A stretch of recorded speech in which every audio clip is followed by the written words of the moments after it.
an Unspoiled Network podcast. This is Spoil Me, covering Crooked Kingdom, chapters 27, 28, and 29, Inej, Jesper, and Nina. In these chapters, we get to see Kaz take back his kingdom, his tiny, brutal, violent, bloody kingdom.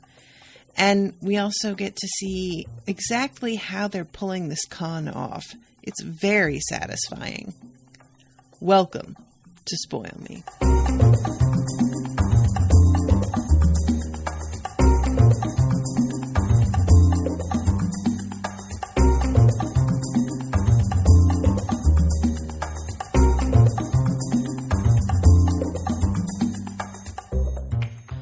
Welcome to the show, everybody. I am Natasha.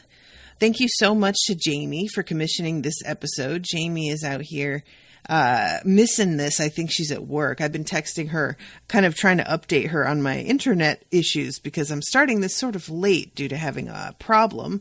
And she hadn't replied when I told her, I'm so sorry. I think I might have to, reschedule. So I think she's working. So Jaime, just know that you're appreciated. And I hope you enjoy this once you're able to get to it and listen to it. So this couple of chapters, these are packed. This book moves really fast. That's just true every time.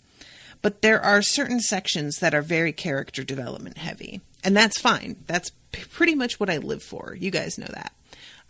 But this is a section that's very action heavy.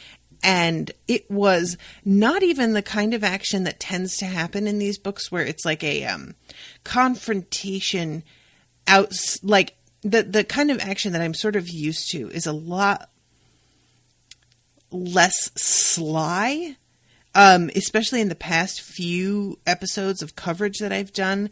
There has been some subterfuge, but this is one that's weirdly... It's the slyness is not about the fight, I guess is what I'm trying to say. Because there have been a few instances where, we're fighting, but one of us has a secret backup weapon, or we've figured out a weakness that you don't know about, or whatever, or we've got people in costumes to distract you. And so the sort of heist vibe that I tend to get will be during the actual fight. What's going on in this first chapter, from Inej's point of view, is really interesting because the fighting is very direct. It's just a bunch of people coming up against Kaz. But the actual object of the point of doing this is also, it's more direct, but it's carried off so well that it feels almost like a con. Does that make sense? When something is just accomplished so neatly and so completely. So anyway, I just loved this chapter. I really, really loved it. So Inej we ended the last section with her and Kaz, and he tries so hard to touch her and to kiss her neck and be normal, in quotes. And he manages to change her bandages, and he manages to touch her a few times, and she brings him back from the brink of nearly passing out, talking about how difficult it is for her also, because she has been raped repeatedly and has understandably a lot of trauma surrounding that. So her telling him that it's not easy for her to be touched either is part of what helps him get through it when he thinks that he might be on the edge of just falling down. And it's a kind of a touching moment because they're both being really vulnerable with each other. But when she tries to get him to tell her what happened to him that caused the trauma for him, because for her, she's being very open with him and explaining the various ways in which she was abused and the times in which it was especially recently, where she had a sort of, trauma reaction to a kind touch. She was talking about how she flinched away from Nina. His response is, rather than to just be okay, here's what happened, and try and respect how honest Inej is being with him by being honest with her, he instead pushes her away in the way that he does by telling her about all the horrible things that he did to get back at the people who did him wrong as a child. And it's kind of like him trying to prove to both of them that she's too good for him, because her solution to her abuse and enslavement is to try and free as many other people as possible. Whereas his reaction is to personally take out revenge on the people who did this to him.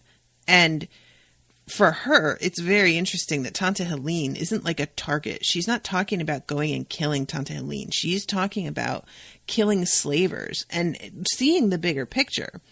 And I think a lot of him admires her for that, but he can't really like relate because he has specific people that he wanted to hurt, and he did, and tortured for a couple days in one case. But at the same time, Kaz was like a child when this wrong was done him, and he got revenge also kind of as a child. I mean, we have to keep in mind that these characters are all in their teens. They're super duper young. So in that respect, I feel like it's understandable that his revenge would be more brutal and more immature feeling and not actually getting at the root of the problem. But whatever the case, it ends with him leaving and being like, if you ever cared about me at all, you won't follow me. And chapter 27 starts with, she followed him anyway. If you ever cared about me at all. Inej actually snorted as she vaulted over a chimney. It was offensive. She'd had numerous chances to be free of Kaz, and she'd never taken them.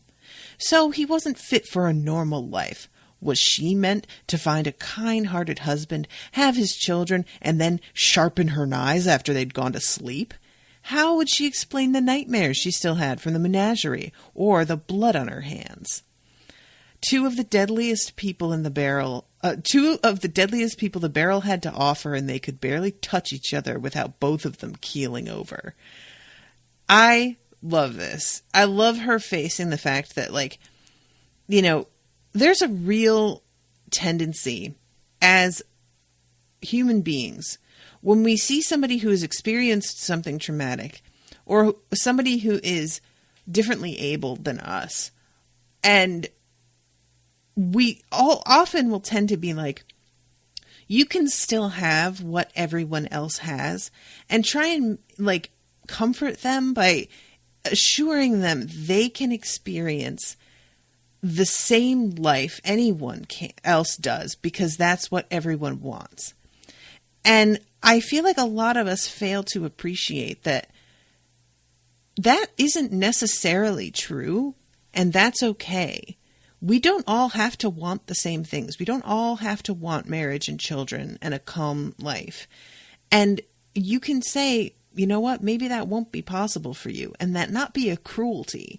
It depends on who you're talking to. If it's something they desperately do want and you tell them maybe it won't happen for them, maybe that is cruelty, but that's not just like the case every time. And I think it's a mistake that we always make, where we try and like squeeze people into specific boxes and be like, if you try hard enough, you can make this work for you too.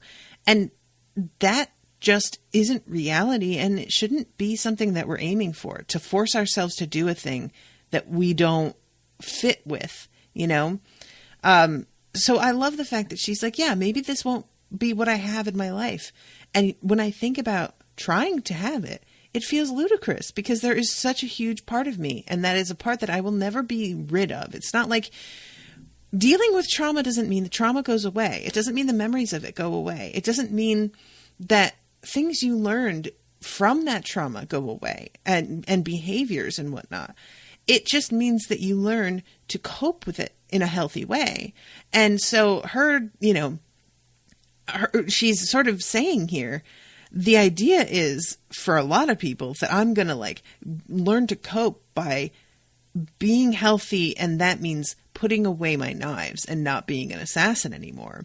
And she's like, I don't really think that's what I want, honestly. I kind of like what I do in a way, and I know that I'm good at it, and I know that it's useful, and I know that it's something that can be used for good, like, you know, stopping all of these slavers. So this little section is very revealing to me, and it shows me how much Inej understands herself. She just is much more willing to face who she is in a objective way. And she's a lot more flexible in like what she expects of her life. And she's a lot more receptive to like other ways of doing things, and there being a different path for her than there is for a lot of people. And that's fine, you know?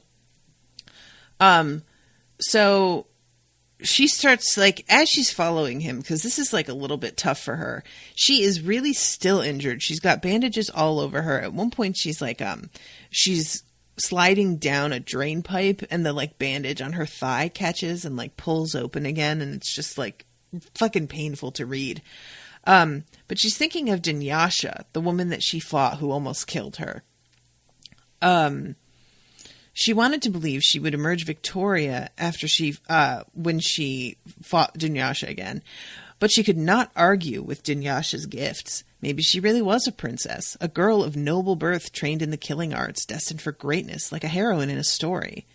Then what did that make Inej? An obstacle in her path? Tribute on the altar of death? Or perhaps her saints had brought Dunyasha to these streets. Maybe this was the way Inej would be called to account for the lives she had taken. So yeah, I also like this, the fact that Inej can see herself as maybe a side player potentially, and she sort of rejects it in the end, but there's a moment of her being like, maybe that's what this is. So she's following Kaz, and she assumes, of course, as all of us would, that Kaz is going to be trying to sneak back into the Dregs hideout, or it's not even a hideout. It's like a headquarters. And she manages to sneak in because she's an edge, but she can't help noticing how badly his leg seems to be bothering him, and kind of wonders to herself how the fuck he's planning on getting inside without anybody noticing him. And it turns out that he's not. This motherfucker just walks in through the front door, and it's amazing. Like, honestly, this was... I have not yet learned to expect the unexpected, even though I should have by now with the story. But she is, before he comes in, she's observing everybody in this room and really noting how, like, what a variety of attitudes are on display right now. Because a lot of people who are part of the Dregs seem to have absolutely no problem going after Kaz. And the problem that they bring up once Kaz is in front of them is that they feel Kaz has always acted like he's better than them. And she's kind of taken up short when they say this, because she realizes he has. And they interpret his aloofness and his holding himself apart from others as a superiority, when she knows that it's because he has trouble with people, because he has demons that he doesn't like to share, and they think that this means he looks down on them. And we know that that's not true. There's a part of him, I think, that might, because Kaz is very intelligent, and when you're somebody who tends to be the smartest person in the room, you can't help but start to develop a mild contempt sometimes for people who just don't seem to fucking put two and two together. So I could see that being a side effect of his being fucking the boss and really intelligent and having to deal with people who just don't think things through and are super impulsive. But, there's also a lot of people that are not down with this. She can tell. So we've got a lot of people who are like walking around posturing, and they've got crow's wings painted across their eyes, and they're carrying weapons and cheering, and just obviously very excited about the fact that they have this new mission. But then there are some people that she knows by name too. I love that all of the people that wind up going up against Kaz later have names, and I'll talk about that in a sec. But she is looking at them and notices that they are unhappy with what's happening. They keep kind of pausing and looking at one another because they're just really uncomfortable with the fact that they just turned on somebody who used to be one of their own this easily. So then she's like wondering to herself what he's planning to do.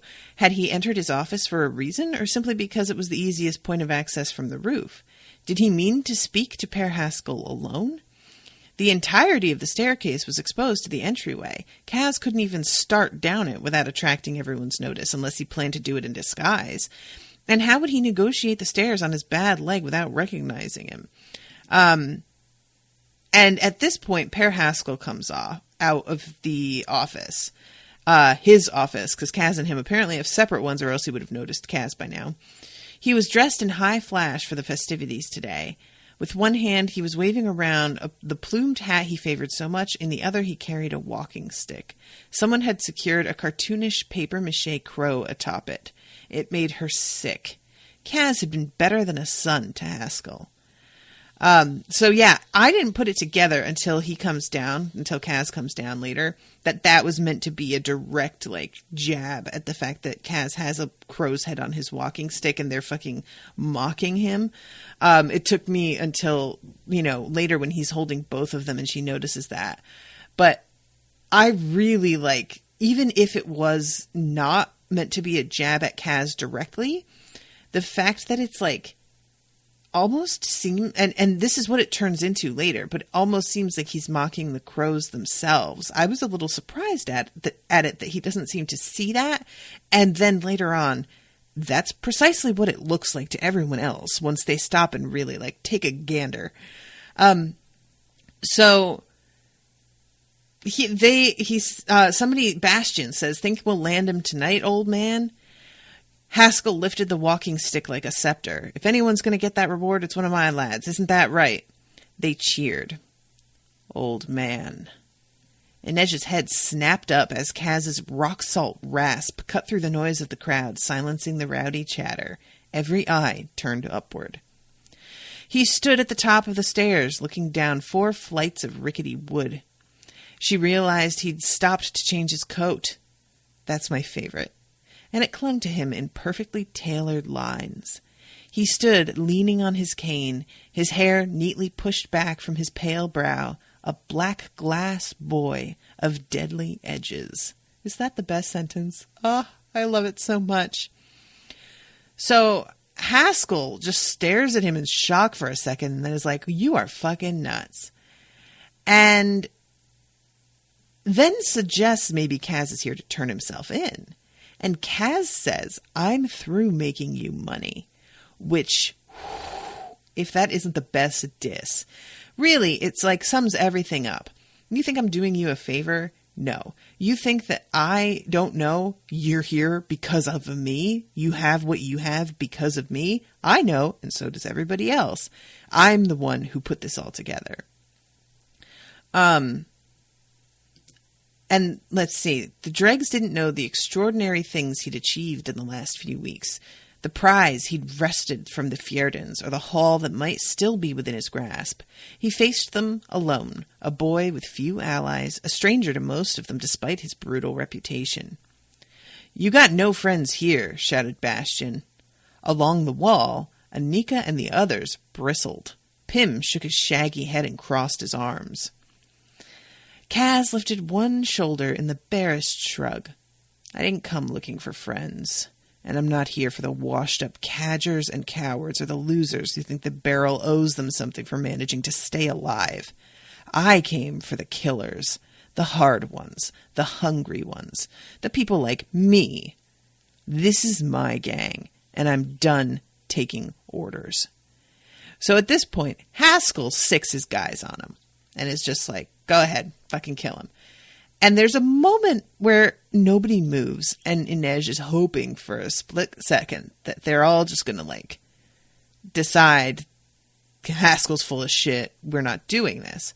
But they're just a little too bitter and eager to get theirs after feeling like they've been kind of looked down on by Kaz. And so they come up at him, and they get put down. Like, eventually Kaz is overwhelmed, but it takes a minute. So Kaz shatters the bone in Seeger's arms. He slips past Bastian and jabs his cane between his like in the space between his thigh and knee and like breaks his leg. There is, guys, I gotta read. Another of Haskell's lackeys was already rushing to meet him, a bruiser called Teapot for the way he whistled through his nose when he breathed. You guys, is that fucking hysterical? A blow from Teapot's back glanced off Kaz's shoulder as he bobbed left. He swung his cane and struck the bruiser directly in the jaw with the full weight of the crow's head. Inej saw what had to be teeth fly from Teapot's mouth. Kaz still had the high ground, but he was outnumbered, and now they came in waves. Varian and Swan rushed to third-floor landing, Red Felix on their heels, Milo and Gorka hovering close behind. Inej clamped her lips together as Kaz took a hit to his bad leg, faltered, barely righted himself in time to dodge a blow from Varian's chain. It smashed into the banister inches from Kaz's head, sending splinters of wood flying. Kaz grabbed the chain and used Varian's momentum to send him hurtling over the broken banister. The crowd surged backward as he struck the entry floor. Swan and Red Felix came at Kaz from both sides. Red Felix grabbed Kaz's coat, yanking him backward. Kaz slipped free like a magician escaping a straitjacket in a show on his stave. Swan spun his axe handle wildly, and Kaz slammed the head of his cane into the side of Swan's face. Even from a distance, Inej saw his cheekbone collapse in a bloody crater. So then he's fighting Red Felix for a minute, and then there's three more dregs. Milo, Gorka, Reedy Beetle with his odd face and oily hair. Inej dared to blink, and Milo had Kaz against the wall, raining blows against his ribs and face. Kaz wrenched back his head and butted his forehead into Milo's, but there were too many of them. So I love this. Reedy Beetle with his odd little face and oily hair. Like, it's such a small detail, but it really hammers home that Inej knows who all of these people are, and that their faces are all familiar to her, that they all have, like, their sort of, I don't want to say gimmicks, but their mannerisms and their personalities that she knows on sight. And I think that adds a lot to this scene, and it makes it feel so much more of a betrayal to the reader, because it's one thing for him to get ganged up on by a bunch of strangers in the street. It's another thing for people that had been his allies to be doing this, and for Inej to be witnessing that especially. I feel like if we saw this scene from Kaz's point of view, he's looking at them all as enemies at this moment. Just, because that's what he's doing. He's fighting them. But Inej, being a third party looking on instead, gives another dimension of this, like, understanding of their relationships to each other. And I feel like that makes it a lot more close to home for the reader, that these are people that were on the same side not long ago. So Inej thinks at one point that Kaz is about to die, and she's going to step forward. She's about to, just fucking handle some shit. But then she realizes that he can see her, that he's known the whole time that she has been following him and knew she was there. And she's so irritated because, of course, he did. And he shakes his head at her and is basically telling her not to interfere. And just as it looks like, because he's being kicked, he's on the floor, as it looks like he's not going to be able to get out of this, he grabs the foot of somebody who's trying to kick him, twists and breaks their ankle, and manages to get a bunch of people back down again. All Inej could see was the knife in Milo's hands. And Milo is so mad at Kaz at this point that he's going to kill him. And Haskell, the whole thing is that Kaz needs to be turned in alive in order for them to get this ransom money. So Haskell is screaming at Milo to not fucking kill him, but Milo is not listening. And Kaz, for his part, has gotten some nails that he pulled out of a couple of the axe handles, because people had driven nails through the axe handles and were using them like cudgels. And he managed to pull a couple of the nails free and put them between his fingers, the way that a lot of women are taught to carry their keys when they're walking alone to their car. He shot upward and jabbed the nails into Milo's throat, embedding them in his windpipe. Kaz used the banister to haul himself to his feet. Beetle held his hands up as if forgetting he was still in possession of a cudgel and Kaz was unarmed. Kaz grabbed a fistful of Beetle's hair, yanked back his head, and cracked it against the banister. The sound like a gunshot, the recoil sharp enough that Beetle's head bounced off the wood like a rubber ball. He slumped in a ferrety little pile. I love this. This dude still had a weapon. he was still, like, in a position where he could have pulled some shit. But Kaz has just, like, pulled off this incredible recovery. And that's enough for him to back off, even though he really does still have the advantage. He's just cowed by this dude. And Kaz has the chance to let him walk away from this. And Kaz is like, fuck that, and bashes his head in the banister. I would expect nothing less of him. Who's next? He asked, as if he might have an appointment elsewhere. Who's coming?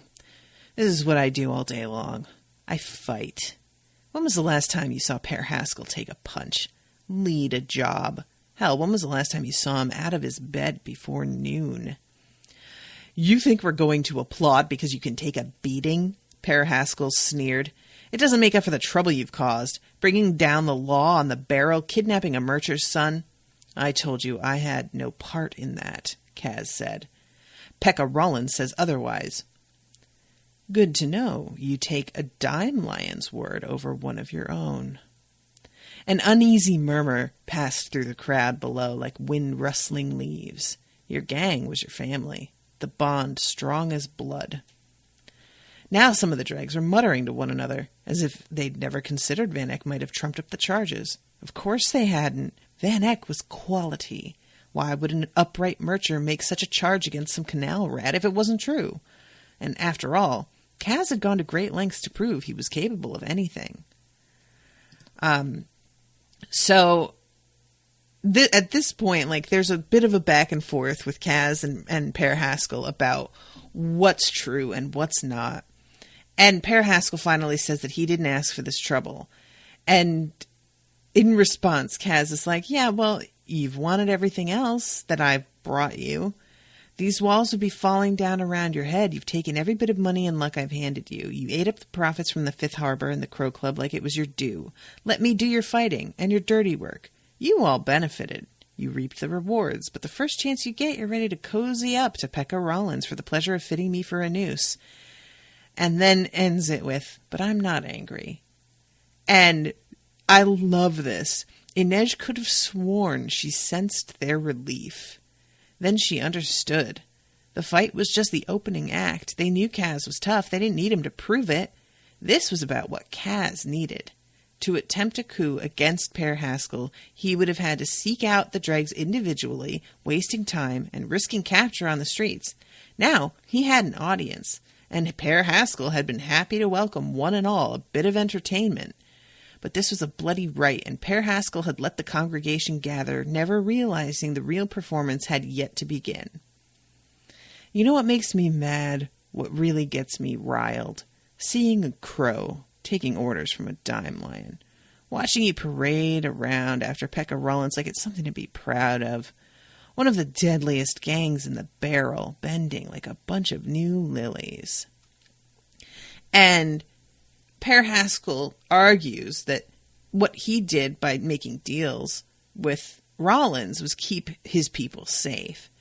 To which Kaz is like, you really think bending over for that guy is making these people safe? You really think that he's somebody that you can trust to just honor an agreement and you can walk away afterwards? Does that fucking sound like the way he operates? Has anybody known him to be this way? And everyone is starting to really, really listen and realize that there is some fucking reality here in these words.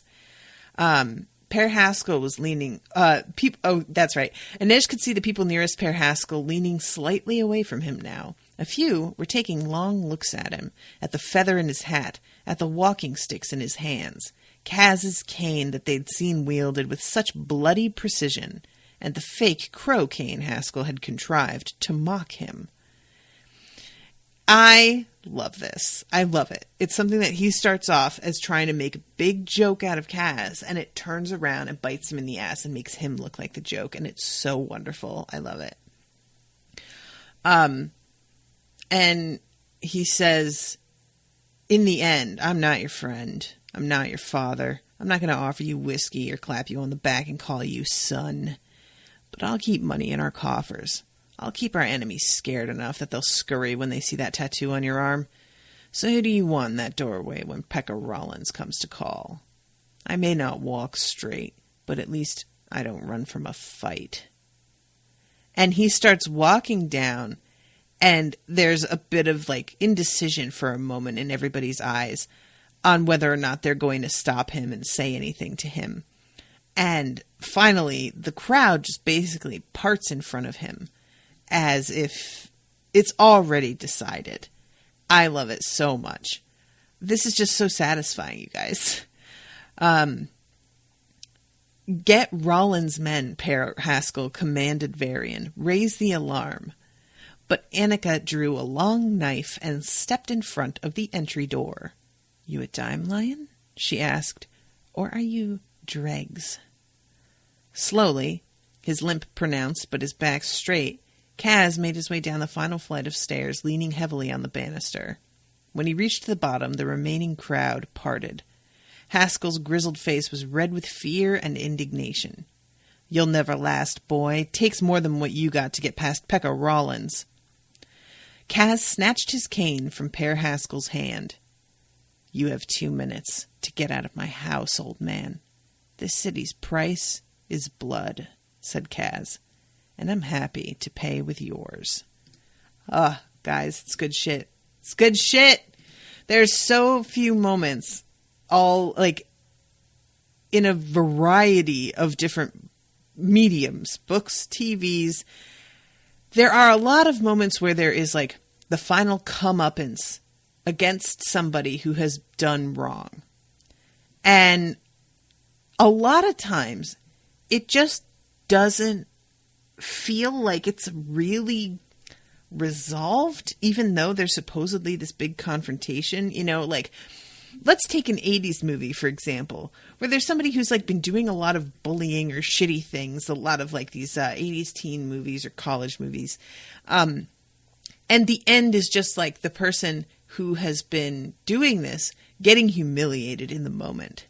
And there's this like supposed to be a sort of understanding that this one humiliation has completely robbed them of any power that they have.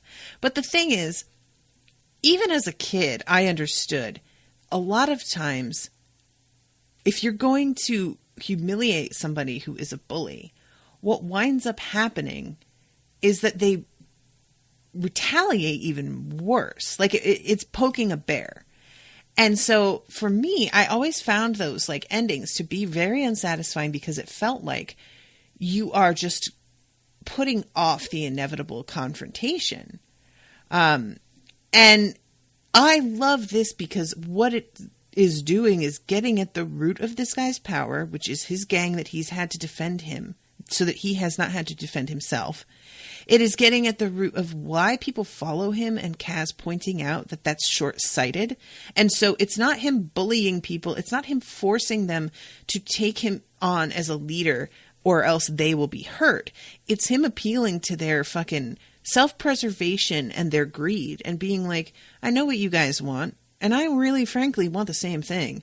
And if we're all on the same side, and you know I'm better at all of this than he is, I don't really get what you have to gain by staying with this dude. And that, to me, is just so much more interesting to watch and more satisfying because it feels a lot more solid now. Kaz is the one in charge, and he has been accepted and chosen, which means that his position is a lot more stable and reliable than it would have been if he had had to totally really force his way in. Now, that's not to say there aren't going to be members of the Dregs that are upset at the turn things have taken. That's for sure true. But those people are going to be in the minority, and there's going to be enough of, by the time, especially a few of the ones that he injured in this fight have recovered, they're going to have lost some power because of the way they went down like a sack of potatoes in the fight. And will have been enough time passing with everyone else chatting amongst themselves and solidifying their positions that it's kind of going to be a foregone conclusion.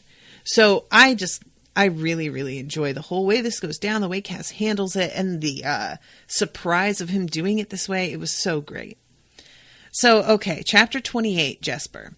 Kaz is, like, obviously looking real, real bad, and they're all wanting to help him with putting on some bandages and dealing with his injuries, but he can't handle people touching him. So he's just doing the best he can, doing it himself.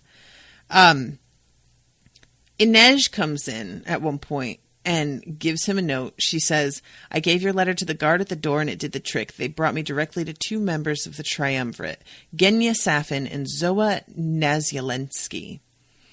The tailor? She's at the embassy? Kaz raised a brow. "What an interesting fact to forget to mention, Nina. It wasn't relevant at the time." "Of course it's relevant," Wylan said angrily. Jesper was a little surprised. Wylan hadn't seemed to mind wearing Kue's features at first. He'd almost seemed to welcome the distance it gave him from his father. But that had been before they'd gone to St. Hilda, and before Jesper had kissed Kue. I had forgotten all about that until I read this, and I was like, oh, fuck, I forgot. We still haven't dealt with that. So they make a deal that they're going to meet at this like bathhouse, which is... It sounds amazing once we get to this bathhouse. This is really one of those things that, like, I often talk about how the surest way to my heart is through food, which is still pretty true. I'm not going to lie to you guys. But a close second, and maybe even sometimes overtaking food, is a really amazing bath experience. Y'all probably, if you listen to the Harry Potter episodes of Unspoiled, remember me and Rashawn going on and on about how much we would love a bathroom like the prefect's bathroom with this huge bathtub full of steaming water. There's enough of it to literally swim through it. And all of these taps with different types of soaps and whatever. Well, there's something similar going on here, and I just want it. I just want to go to there so badly. So Nina finally agrees to remain behind and suggests that Nina go in her stead. And Inej is like, I don't want to do that. And Nina's surprised and thinks that, like, this would be a good idea to have somebody there to, like, keep Kaz on track. And Inej says, "I love you, Nina, but the Ravkin government hasn't treated the Suli very well. I'm not interested in exchanging pleasantries with their leaders." Jesper had never really considered that, and it was clear from the stricken expression on Nina's face that she hadn't either. Inej gave her a tight hug. Nina's teeth were worrying her lower lip. She had to be used to Matthias criticizing her country, but Jesper guessed it stung more coming from Inej. He wanted to tell Nina that you could love something and still see its flaws. At least, he hoped that was true, or he was truly cooked. So I really like that moment. You know, it's just one of those things, like, and especially because Inej, I don't believe that she's black, but she's meant to be darker skinned, and Nina is white. It's a real moment of, like, listen, I don't feel safe here, or I don't want to be in this location or around these people. I love you, and I know you don't mean anything by it, but you need to understand that this is a hazard for me. And this is something that if you become friends with people of other races, you run into moments like this where there are things you haven't considered that are fine for them, but not for you, or vice versa. And especially if you're white, you're going to be almost always, depending on the type of white you are and how fucking, like, particular the people you're going to be around are, you're almost always going to be at the top of the social totem pole in terms of privilege. And there are going to be so many more things that are going to be problems for other people that you have never had to consider before. And it's easy to get really defensive and try and insinuate that those things are just in their heads because you've never personally seen it. And it's just, I really appreciate Nina here does not try and argue with Inej. She doesn't try and get defensive. She doesn't try and excuse it. She doesn't try and act like, well, you know, I'm not like that. You know, they're not like that. She's not doing any of that. She just hears what Inej says and decides to, like, sit with that. And that is the way to go. Just listen and don't respond, because frequently your response is unnecessary and not helpful. So I just really, really liked this moment. And Jesper is chasing after Wylan and really tries to tell him, because I didn't realize that Wylan didn't understand this. I thought Wylan knew what was going on.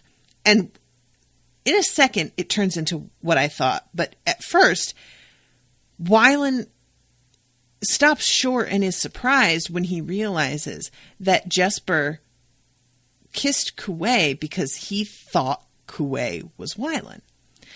And so I'm like, oh, I didn't know you thought that. Of course he doesn't want to kiss Kuwei. Why would you even think that? Come on. But then a second later, he says, you really can't tell us apart? We're nothing alike. And that was what I had thought, was that Wylan was more upset that Jesper couldn't tell them apart from each other. And of course, we know in that scene that Kuwei didn't speak or say or do anything on purpose because he wanted Jesper to make this mistake. He was wanting to lure him in. But Wylan doesn't know that, so he just thinks that that's how unconscious Jesper was being, you know? And Wylan says half his notebooks are full of doodles, mostly of you, and those aren't good either. Which I just love that Jesper can't help but be fucking sidetracked by that and be like, wait, really? So then Jesper gives Wylan this little painting that is like, it's meant to be inside of a locket or something like this. And it is a painting that Wylan's mother did of him when he was 8 years old, which is the last time that she would have seen him. So that's how she remembers him.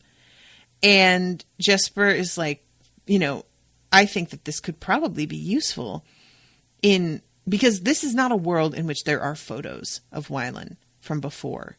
So if they go to this amazing tailor, this Gresha, who's going to be fixing his face and putting him back to normal, if she doesn't have any point of reference for what he used to look like, it's going to be a lot more difficult. So I really liked this, that he can claim both that he got this miniature for Wylan because it's a keepsake that his mother painted and will mean a lot to him because of that, but also it has a practical use.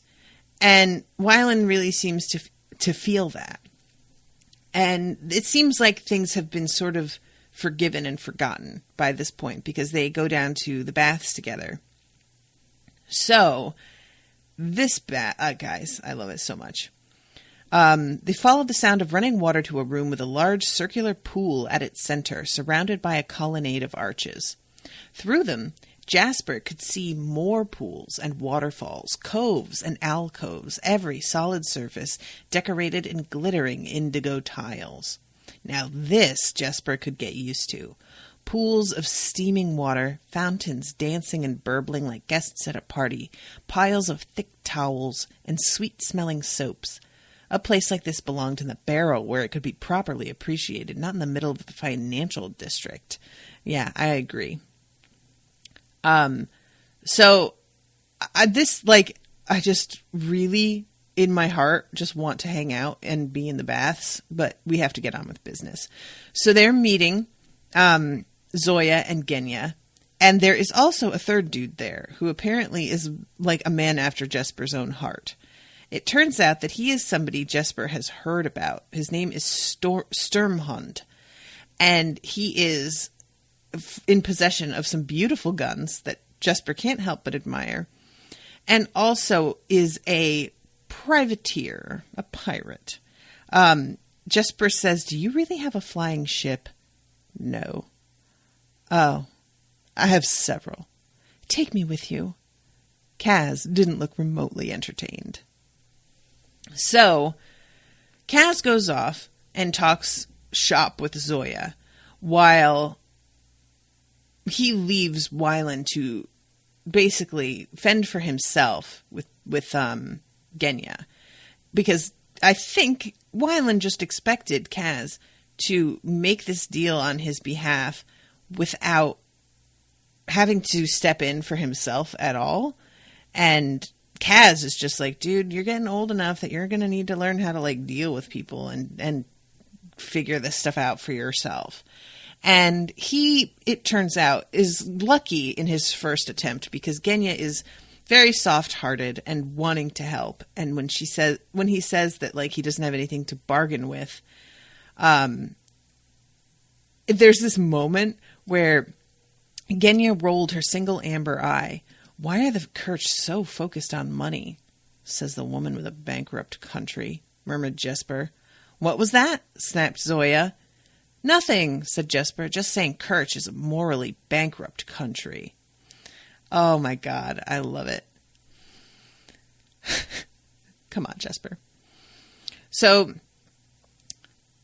finally, she manages to, like, it takes a long time and a lot of very, very small changes that at first Jesper can't see at all. There's nothing about the, like, little movements and changes she's making that seems to register for him. But when he leaves for something and comes back, I think he goes to get drinks or something. I'm trying to find the spot. And she has a bunch of scars on her as well. And he is, like, noticing it. And she says, "You're staring." And he apologizes. And she says, "It's all right. People like to look." "Well, not always. When I was first attacked, no one would look at me." Jesper had heard she'd been tortured during the Ravkan Civil War. But that wasn't the kind of thing he made polite conversation about. I suspect that has to be covered in another book, but I'm not excited about reading about it. I'll just say that. So, let's see. I'm trying to find the spot where he leaves and comes back. Oh, right. Wylan, like, admits to her that he can't read. And she tries to say that it's because nobody taught him, because she's assuming that he's like a poor dreg that never had education. And he has to be like, "No, they have. They've tried, and I just can't do it."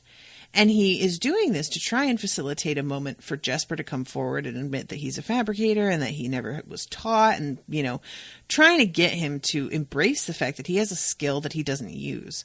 And Jesper is fully aware this is what Wylan is doing and is not really too impressed, and he kind of argues with him about it later. And he sort of, like, Wylan sort of gets in his face about it and says some of the things to him that a long time ago Jesper said to his own father. And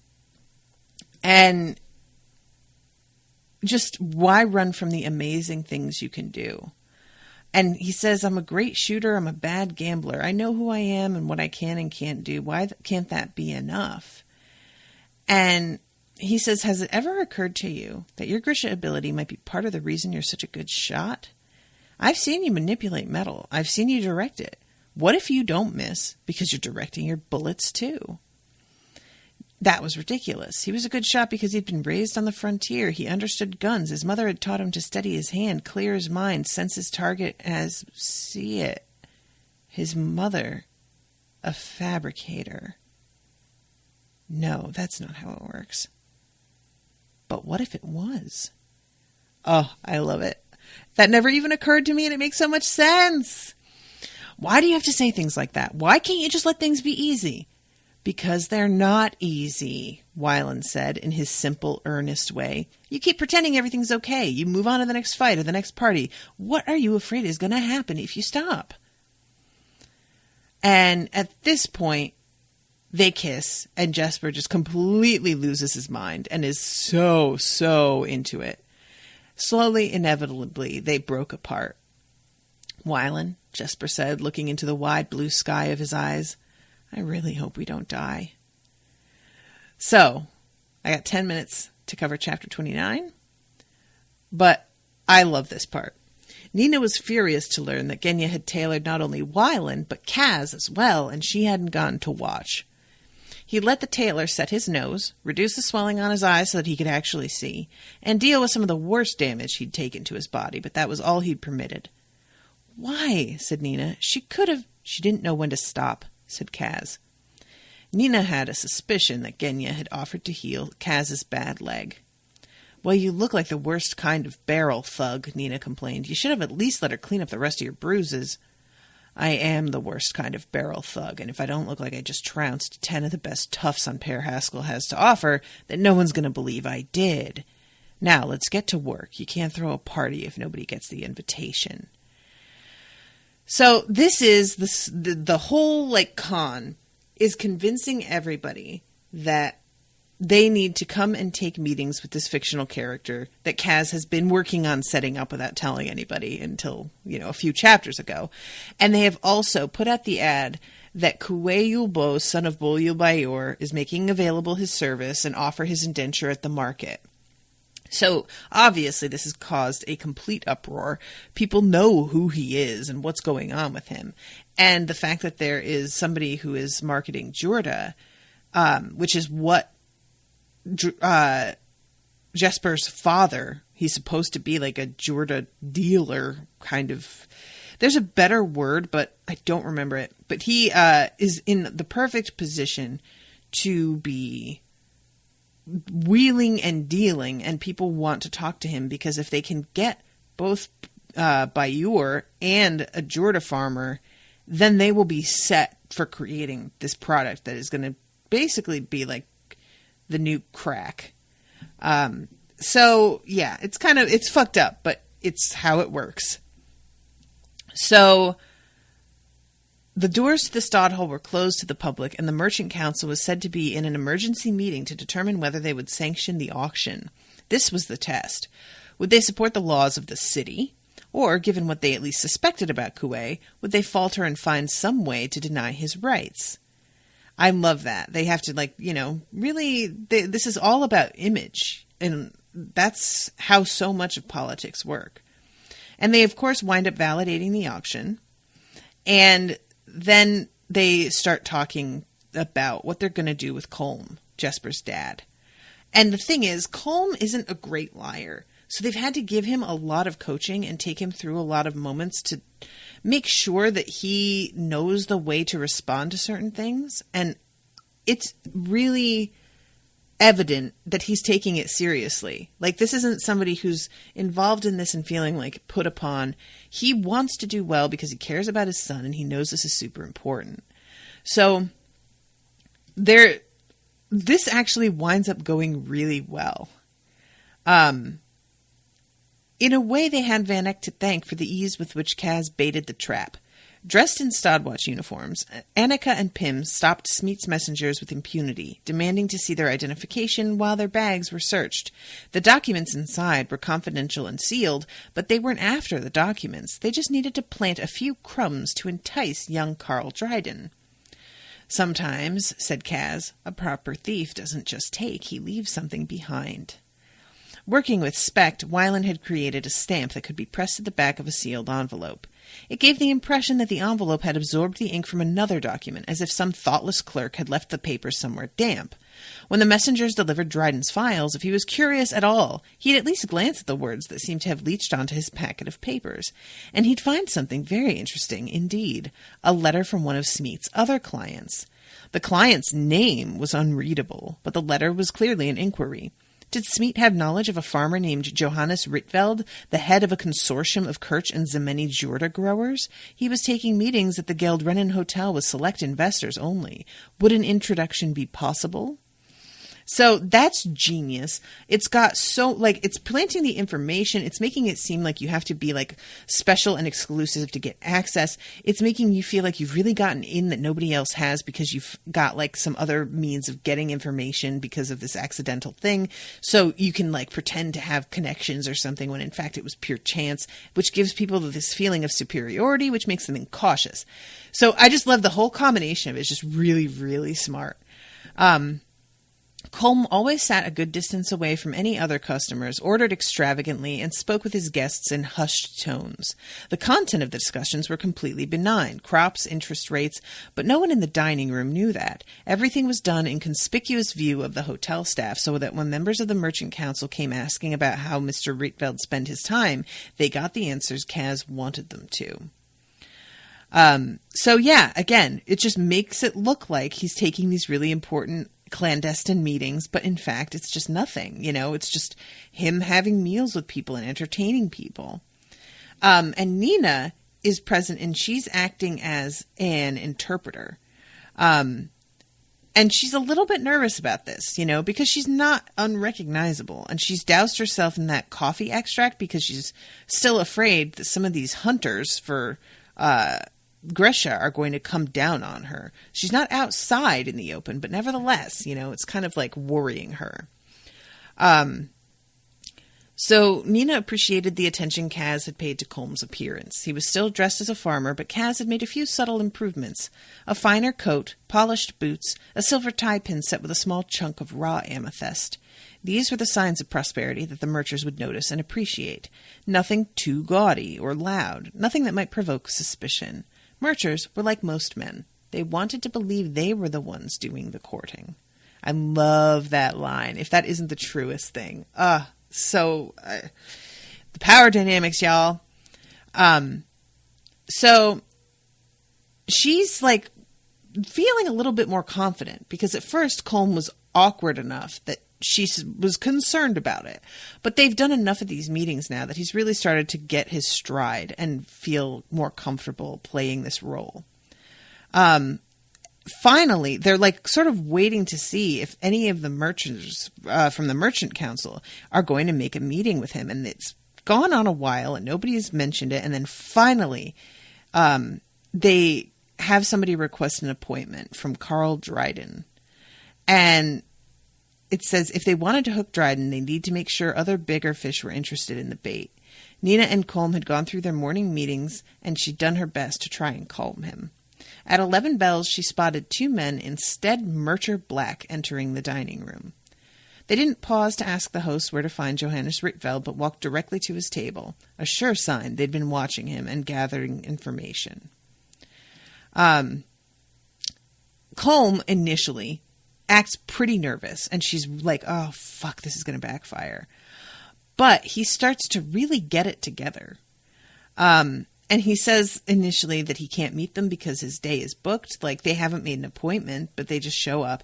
And then he makes it really apparent that he's doing them a huge favor by agreeing to see them. And when it comes to him asking, how do you come by the information that I represent a consortium of Jorda farmers, Nina pretends that, because she is a Grisha, she was also a mind reader, and straight up says that Van Eck is lying.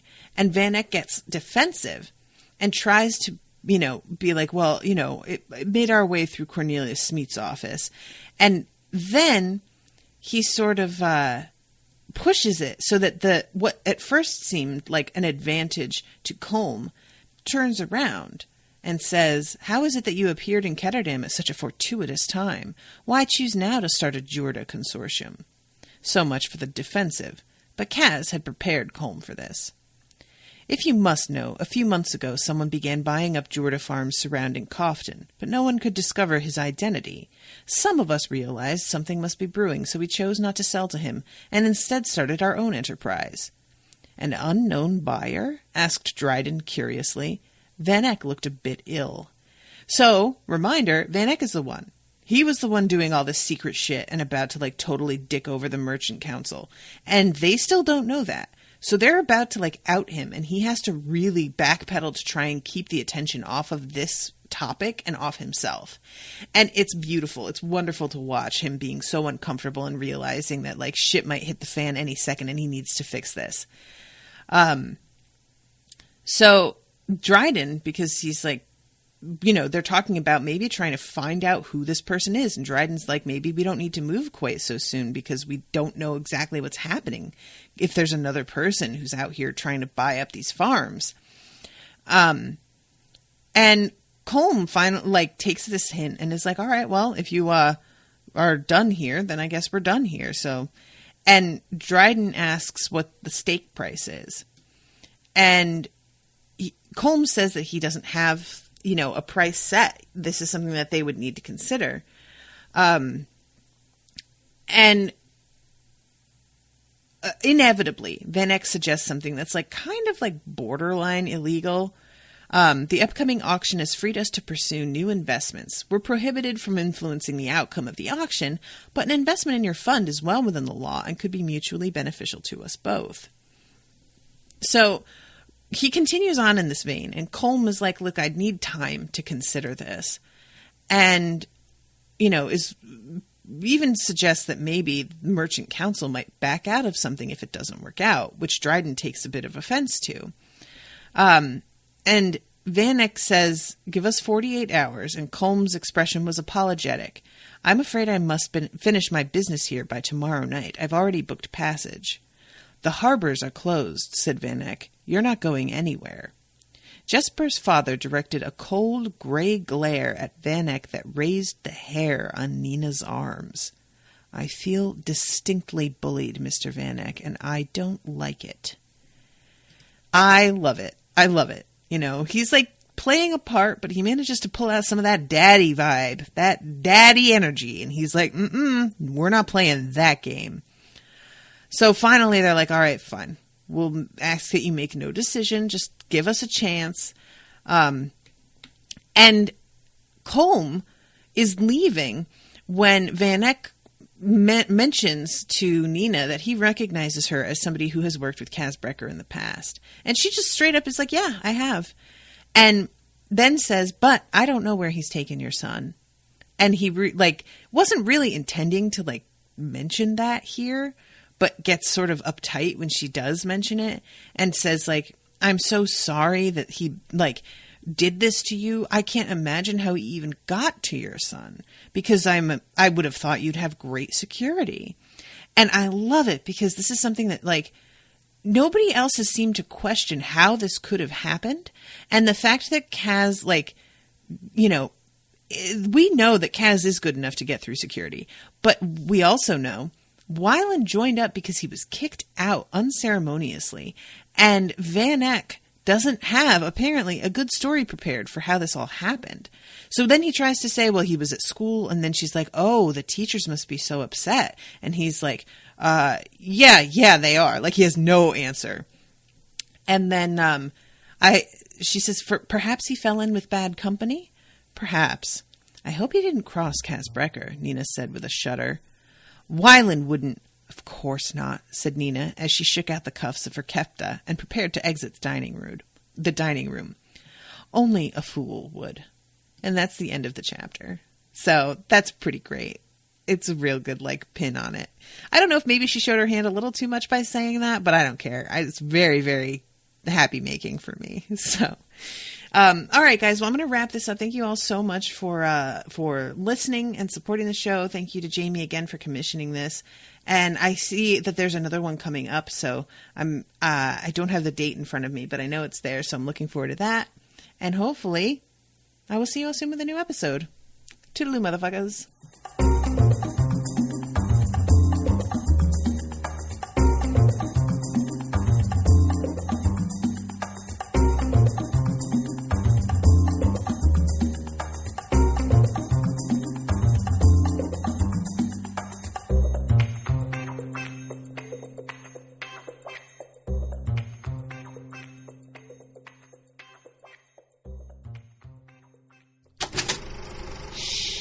That was an Unspoiled Network podcast.